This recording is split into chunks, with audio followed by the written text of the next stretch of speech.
Hello students, आइए बच्चों, आज हम आपको इस वीडियो में क्लास 10 पाठ्य पुस्तक क्षितिज का काव्य खंड का पहला चैप्टर को पढ़ाएंगे। पद, सूरदास जी का लिखा हुआ पद को हम पढ़ाएंगे। बच्चों, इसमें 4 पद है, जिसमें से 2 पद हम आज इस वीडियो में पद का पार्ट 1 में समझाएंगे और पार्ट 2 में जो नेक्स्ट जो बचा रहेगा, जो 2 और पद, उसको हम समझाएंगे। बच्चों, अगर आप इसको अच्छा से समझ लोगे, इसका व्याख्या को समझ लेते हो, तो इससे रिलेटेड कोई भी क्वेश्चन का आंसर आप दे पाओगे, चाहे वो प्रश्न उत्तर हो, चाहे वो विकल्प वाले हो। कोई भी क्वेश्चन का आंसर या तो फिर भावार्थ आएगा तो आप आसानी से लिख लोगे। तो आप शुरू से अंत तक वीडियो को ज़रूर देखोगे, और अगर आप कॉपी में इसको नोट करना चाहते हो तो इसको आप नोट कर लीजिए और इसको ध्यान से सुनिए, पूरा वीडियो को सुनिए। हम आपको एकदम सरल भाषा में समझा देते हैं। तो यहाँ पर देखिए, होता क्या है कि उद्धव नाम का एक व्यक्ति रहता है, जो कि श्री कृष्ण जी की बातों को बताने के लिए गोपियों के पास जाता है। गोपियाँ जो श्री कृष्ण जी को पहले से ही जानती है और उनके प्रेम रंग में डूबी हुई है, और उनको जब उद्धव भक्ति की बात बताता है तो गोपियों को ये बात पसंद नहीं आती है, और उन दोनों के बीच यानी उद्धव और गोपियों के बीच में जो बातचीत होता है, उसी पर ये पद को लिखा गया है। तो चलिए हम आपको इसमें पहला पद को पहले समझा देते हैं, इसका व्याख्या को आपको हम समझाते हैं। पहला पद देखिए, उद्धव तुम हो अति बड़भागी, अप्रश रहत सने तगाते नाहिन मन अनुरागी, पुरीनी पात्र रहत जल भीतर तारस देना दागी, ज्यों जल माँ तेल की गागरी बूंद न ताको लागी, प्रीति नदी में पाऊँ ना बरहो दृष्टि न रूप परागी, सूरदास अबला हम भोरी गुरचाटी जो पागी। इसका अर्थ क्या है देखिए, गोपियों श्री कृष्ण के द्वारा भेजे गए संदेश को सुनकर उद्धव पर व्यंग कसती हुई कहती है। क्या कहती है देखिए कि हे उद्धव, तुम तो बहुत ही भाग्यवान हो। यहाँ पर देखिए, गोपियाँ उद्धव को भाग्यवान कहती है। दरअसल वो व्यंग करते हुए यानी मजाक करते हुए ये बात को उसको कहती हैं गोपियाँ, क्योंकि इसका मतलब ये है कि वो भाग्यवान कैसे हो सकता है, वो तो श्री कृष्ण के साथ रहते हुए भी उसके प्रेम में डूबे नहीं, उसके प्रेम को समझे ही नहीं, तो फिर वो भाग्यशील कैसे हो सकता है। इसलिए गोपियाँ यहाँ पर उसको व्यंग कसते हुए ये बात को कहती है कि हे उद्धव, तुम तो बहुत ही भाग्यवान हो। फिर आगे देखिए क्या कहती हैं, तुम हमेशा प्रेम के बंधन से दूर रहे हो। वो कहती है कि तुम हमेशा यानी उसके साथ रहकर भी तुम उसके प्रेम के बंधन से दूर हो, तुमने कभी प्रेम की भावना को समझा ही नहीं। गोपियाँ कह रही है कि तुम उनके साथ रहकर भी उनके प्रेम को नहीं समझ पाया, तुम श्री कृष्ण के साथ रहकर भी उनके प्रेम के बंधन में नहीं बंधे। जिस प्रकार, अब देखिए उदाहरण दे रहा है, यहाँ तक तो गोपियाँ उद्धव को व्यंग कसते हुए कह दिया कि तुम श्री कृष्ण के पास रहते हुए भी, उसके साथ रहते हुए भी उसके प्रेम को नहीं समझ पाए, उसके प्रेम के बंधन में नहीं बंधे। अब उदाहरण देखिए किसके साथ गोपियाँ दे रही है। जिस प्रकार कमल का पत्ता सदा पानी में रहता है, कमल का पत्ता क्या होता है, पानी में ही रहता है, परंतु उस पर पानी का दाग नहीं लगता, उस पर जल की एक बूंद भी नहीं ठहरती है, यानी कमल के पत्ते पानी पर रहते हुए भी उसमें एक भी बूंद पानी उसमें नहीं ठहरती है। इस प्रकार तेल की मटकी, और किसके साथ तुलना किया है, पहले कमल के पत्ते और फिर दूसरी बार किससे तुलना किया जा रहा है, इससे रिलेटेड क्वेश्चन पूछा जाता है। इस प्रकार तेल की मटकी, अब तेल की मटकी के साथ उदाहरण दिया जा रहा है कि इसी प्रकार तेल की मटकी को पानी में रख दिया जाए तो उस पर भी जल की एक बूंद भी नहीं ठहरती। यानी अगर तेल की मटकी रहेगा तो वो अगर पानी में डुबो दिया जाएगा तो उसके ऊपर एक भी पानी का बूंद नहीं ठहरेगी। अर्थात कमल के पत्ते और तेल की मटकी पर जल का कोई भी प्रभाव नहीं पड़ता है।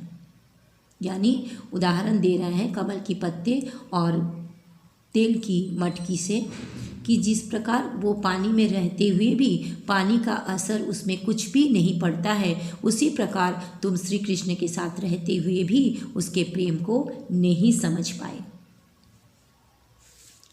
उसी प्रकार उद्धव श्री कृष्ण के साथ रहते हुए भी उनके प्रेम का कोई प्रभाव उस पर नहीं पड़ता है।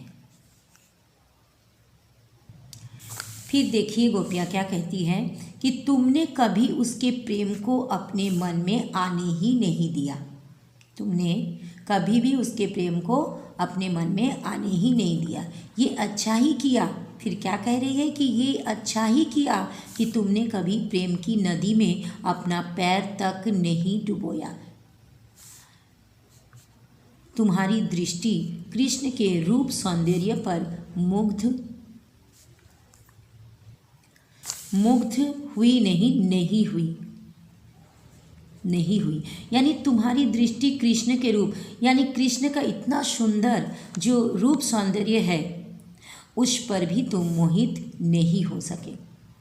किंतु हम तो भोली अबला, अब गोपियाँ अपने को खुद को अबला कह रही है, किंतु हम तो भोली अबला गोपियाँ हैं जो श्री कृष्ण के रूप सौंदर्य को देखकर मुग्ध हो गए। यानी व्यंग कसते हुए ये सब कह रही है कि तुम इतने सुंदर, श्री कृष्ण जी जो इतने सुंदर इसका रूप है, इसको देखकर भी तुम उसमें मुग्ध नहीं हुए हैं, उसके प्रेम में नहीं डूबे हो।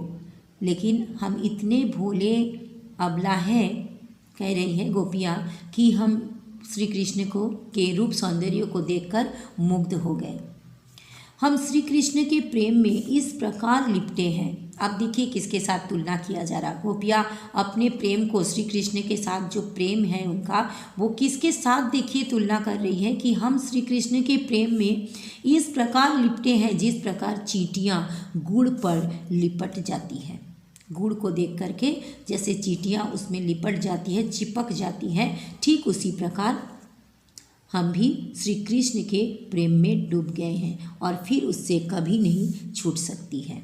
जैसे गुड़ को देखकर उसमें क्या होता है, चींटियाँ उसमें चिपट जाता है, लिपट जाता है और कभी भी उससे छूट नहीं सकती है। ठीक उसी प्रकार गोपियाँ कह रही हैं कि हम सभी गोपियाँ भी कृष्ण के प्रेम में डूबे हुए हैं। क्लियर? अब चलिए बच्चों नेक्स्ट सेकंड नंबर पद को हम पढ़ते हैं। मन की मन ही मांझ रही, कहिए जाई कौन पै उधो, नाही परत कहीं।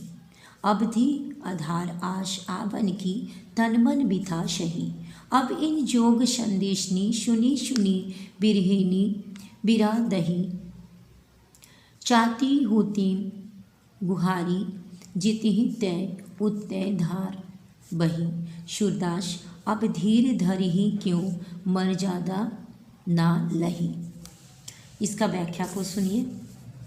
इन पंक्तियों में गोपियाँ उद्धव से कहती हैं, वो जो उद्धव था उसी को उद्धव कहा जाता है।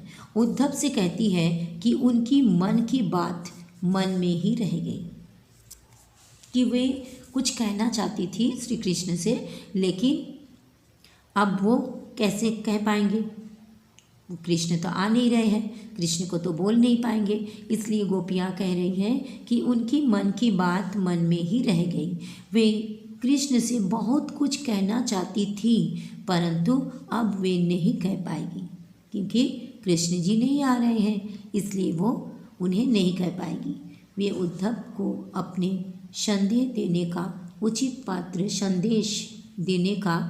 उचित पात्र नहीं समझती है। यानी गोपियाँ कह रही हैं कि वो जो कृष्ण को जो संदेश देना चाहती थी, उनसे जो बातचीत करना चाहती थी, अब वो नहीं कर सकेगी और ये बात वो उद्धव को नहीं कह सकेगी। मतलब वे उद्धव को अपनी संदेश देने का उचित पात्र नहीं समझती है।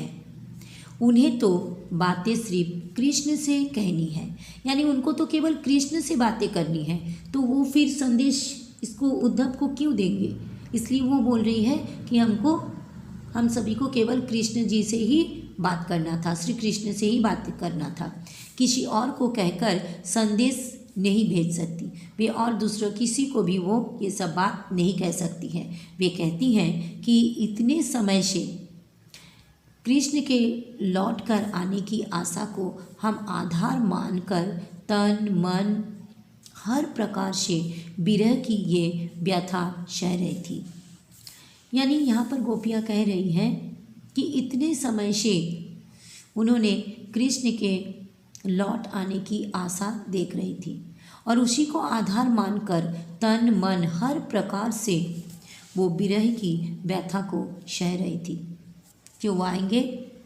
उनका मन में ये चीज़ था कि वे आएंगे तो अपनी मन की सारी जितने भी बातें हैं श्री कृष्ण जी से कह देंगी, लेकिन यहाँ श्री कृष्ण नहीं आ रही है। इसलिए वो कह रहे हैं कि हमारे जो तन मन हर प्रकार से जो विरह की ये व्यथा सह रही थी, ये सोचकर कि वो आएंगे तो हमारे सारे दुख दूर हो जाएंगे। सोच रहे थे कि इतना दिन से हम लोग सह रहे हैं कि श्री कृष्ण जी आएंगे आएंगे, इंतज़ार देख रहे हैं, अब आएंगे तो वे हमारा इंतज़ार का घड़ी ख़त्म हो जाएगी। हर जितने भी हमारे मन में बात है गोपियाँ कह रही हैं, वे सब हम सभी श्री कृष्ण जी से कहेंगे। लेकिन जब वो नहीं आते हैं तो वो बहुत दुखी हो जाते हैं।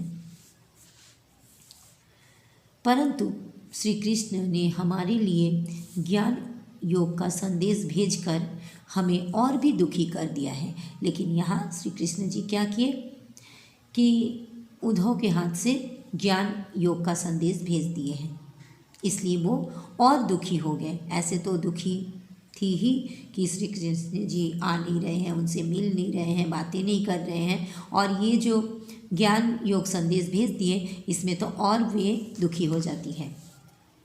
फिर गोपियाँ कहती हैं कि हम विरह की आग में और भी जलने लगे हैं। एक तो गोपियाँ कह रही हैं कि वे नहीं आ रहे थे इसलिए वो दुखी थे, और जब वो ये संदेश भेज दिए हैं कि वो नहीं आ रहे हैं और ज्ञान योग का संदेश जो भेज दिए हैं तो वो और भी दुखी हो गए हैं, और भी विरह की विरह मतलब बिछुड़ने की आग से और वे जलने लगी गोपियाँ। ऐसे समय में कोई अपने रक्षक को पुकारता है। जब कोई बहुत दुखी हो जाता है तो उसकी रक्षा करने के लिए रक्षक को पुकारता है, परंतु हमारे जो रक्षक हैं यानी श्री कृष्ण जी से श्री कृष्ण जी को उल्लेख किया जा रहा कि जो हमारे रक्षक है वही आज हमारे दुख का कारण बन गए हैं। श्री कृष्ण जी हमारी रक्षा क्या करेंगे, वे तो दुख के कारण बन गए हैं क्योंकि वो मिलने नहीं आ रहे हैं। हे उद्धव, अब हम धीरज क्यों धरें। गोपियाँ कह रही हैं अब हम धीरज क्यों धरें, कैसे धरें। अब हमारी आशा का एकमात्र तिनका भी डूब गया है। जो हमारे मन में आशा थी, जो श्री कृष्ण जी आएंगे, उनसे बातचीत करेंगे, सारे मन की बात को बताएंगे, लेकिन अब तो वो आ नहीं रहे हैं। इसलिए हमारे मन में जो आशा था वो भी अब डूब चुका है। प्रेम की मर्यादा है कि प्रेम के बदले प्रेम ही दिया जाए। अब गोपियाँ कह रही हैं कि प्रेम की क्या मर्यादा होती है कि अगर कोई प्रेम करे तो उसके बदले में प्रेम दिया जाए, पर श्री कृष्ण ने हमारे साथ छल किया है। उनका कहना है कि श्री कृष्ण जी से हमने इतना प्यार किए, तन मन सारा कुछ दे करके उनसे प्यार किए, लेकिन उन्होंने इसके बदले में क्या किए, हमारे साथ छल किए हैं। उन्होंने मर्यादा का उल्लंघन किया है। अब हमारी कोई मर्यादा शेष नहीं रह गई है। तो बच्चों, इस वीडियो में हम 2 पद को समझा दिए हैं। सूरदास जी के 2 पद को हम समझा दिए हैं, और इसके नेक्स्ट वीडियो में हम और 2 जो पद बचे हुए हैं उसको हम समझा देंगे। तो बच्चों, अगर आपको ये वीडियो अच्छा लगा लाइक कीजिए, अपने दोस्तों में शेयर कीजिए ताकि आपके दोस्त भी सीख सके। सामने एग्ज़ाम, बोर्ड एग्ज़ाम आ रही है, और ये जो चैप्टर है ये बहुत ही इम्पॉर्टेंट चैप्टर है। इससे बहुत सारे क्वेश्चन पूछा जाता है, तो आप अगर इसका व्याख्या को अच्छी तरह से समझ लेंगे तो आपको कोई भी आंसर देने में आसानी हो जाएगी। और आप अगर पहली बार मेरा चैनल को देख रहे हो तो प्लीज़ प्लीज़ प्लीज़ सब्सक्राइब कर दीजिएगा। फिर मिलेंगे नेक्स्ट वीडियो में। Thank you so much. Bye bye.